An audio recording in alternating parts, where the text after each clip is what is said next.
नमस्कार दोस्तों, स्वागत है आपका अपने चैनल एस्ट्रोनो एशियाजी पर। दोस्तों आज की इस वीडियो में दैनिक जागरण संपादकीय से 465 शब्दों के डिक्टेशन को हम लोग लेने वाले हैं। इसे हम पहली बार 90 के स्पीड में लेंगे, दूसरी बार 100 के स्पीड में लेंगे। अगर आपको इस डिक्टेशन की PDF की ज़रूरत है तो आप हमारे टेलीग्राम ग्रुप में ज्वाइन कर सकते हैं। ग्रुप का लिंक ठीक इसी वीडियो के नीचे डिस्क्रिप्शन बॉक्स में आपको मिल जाएगा। तो 90 के स्पीड में लेंगे और आपका समय स्टार्ट होगा 5 सेकेंड बाद। स्टार्ट। चुनाव आयोग ने घरेलू प्रवासी मतदाताओं के लिए रिमोट इलेक्ट्रॉनिक वोटिंग मशीन विकसित कर एक अच्छी पहल की है।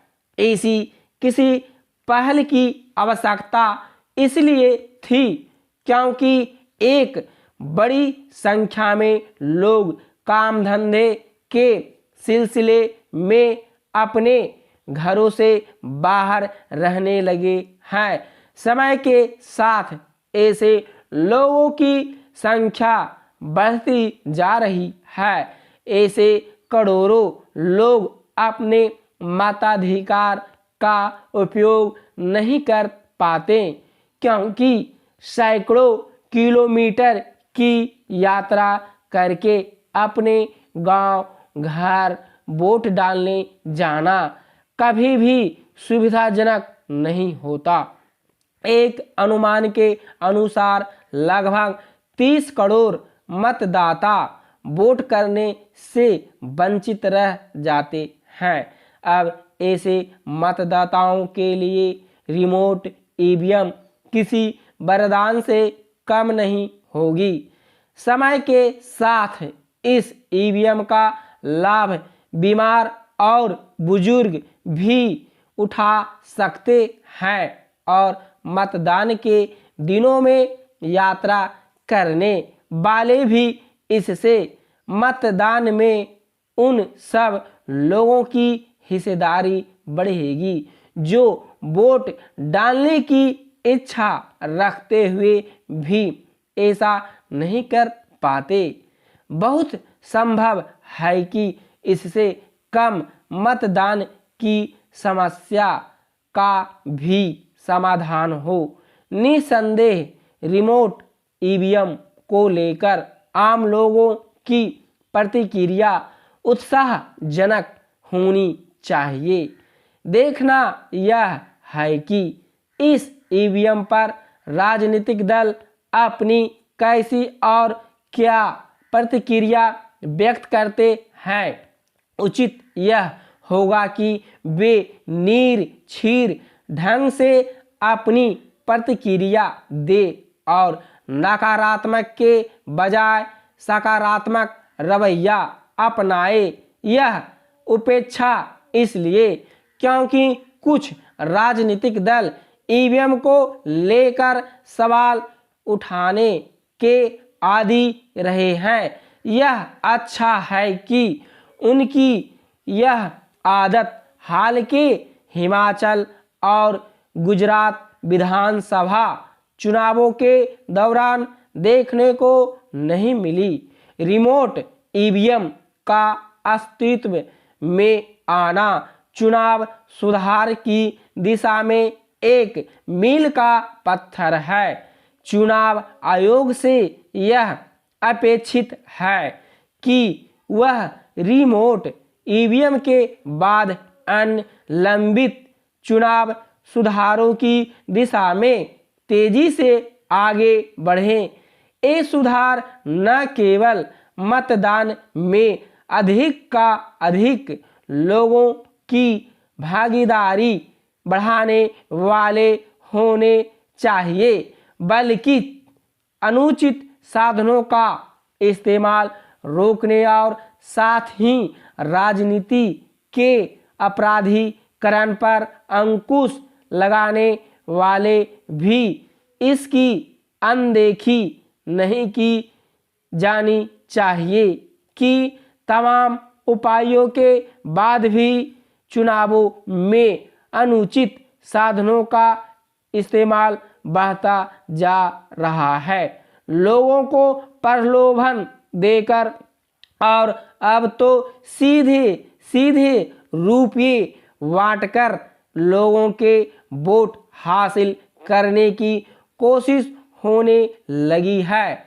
आपराधिक छवि वालों को चुनाव लड़ने से रोकना भी चुनाव आयोग की प्राथमिकता में होना चाहिए। हालांकि चुनाव आयोग एक लंबे समय से इसके लिए कोशिश कर रहा है, लेकिन वह इसलिए सफल नहीं हो पा रहा है क्योंकि राजनीतिक दल उसके सुझावों को अपनाने के लिए तैयार नहीं।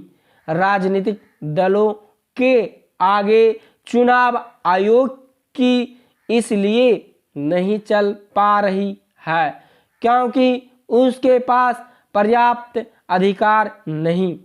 उचित यह होगा कि इस मामले में सुप्रीम कोर्ट चुनाव आयोग की सहायता करे और उसे जरूरी अधिकारों से लैस करने की आवश्यकता को समझे। स्टॉप। दोस्तों, इसी डिक्टेशन को दूसरी बार में हम लोग 100 के स्पीड में लेंगे और आपका समय स्टार्ट होगा 5 सेकेंड के बाद। स्टार्ट। चुनाव आयोग ने घरेलू प्रवासी मतदाताओं के लिए रिमोट इलेक्ट्रॉनिक वोटिंग मशीन विकसित कर एक अच्छी पहल की है। ऐसी किसी पहल की आवश्यकता इसलिए थी क्योंकि एक बड़ी संख्या में लोग काम धंधे के सिलसिले में अपने घरों से बाहर रहने लगे हैं। समय के साथ ऐसे लोगों की संख्या बढ़ती जा रही है। ऐसे करोड़ों लोग अपने मताधिकार का उपयोग नहीं कर पाते क्योंकि सैकड़ों किलोमीटर की यात्रा करके अपने गांव घर वोट डालने जाना कभी भी सुविधाजनक नहीं होता।